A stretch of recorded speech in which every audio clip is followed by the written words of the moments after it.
The Bank of Canada does not have confidence in the Canadian economy. And it's actually, in a very polite way, said that the problems are not cyclical in nature. There's very little that they can do from a monetary policy perspective, but because they are actually structural. And in saying they're structural, what they've done is they've said that it is the Canadian government itself and policies that have created the problem. And it is going to be those policies that are going to need to be changed, that are going to have to correct the problem. There is very little for them to do.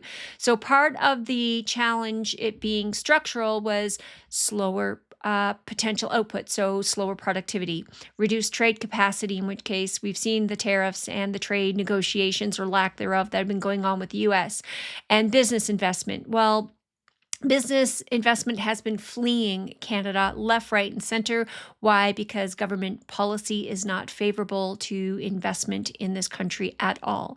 So with all of those things in mind, really it points to the fact that if Canada wants to change its economic outlook, then the government of Canada is going to have to change its policies. So monetary policy can't fix the current situation. Why? Because monetary policy is not the problem. It is actually the Canadian government itself that has created these problems that are going to have to fix the problem. So we need to increase productivity. We need to reform our regulation and policies. We need to put more confidence back into the government as well as the economy so that we can attract new investment.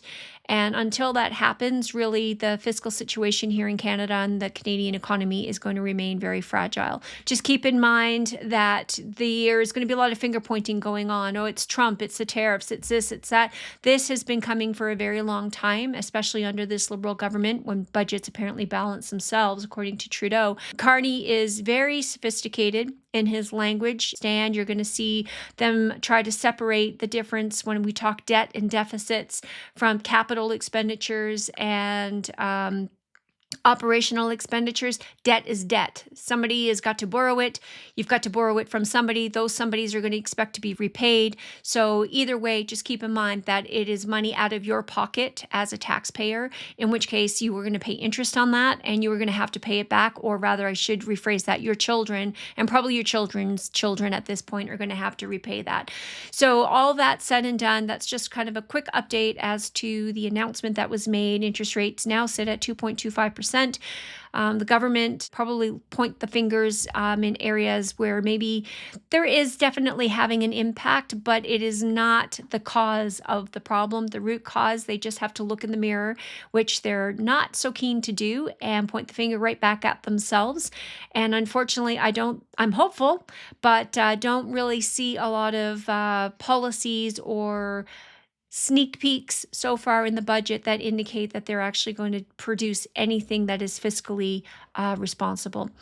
Have a great day, everybody. God bless.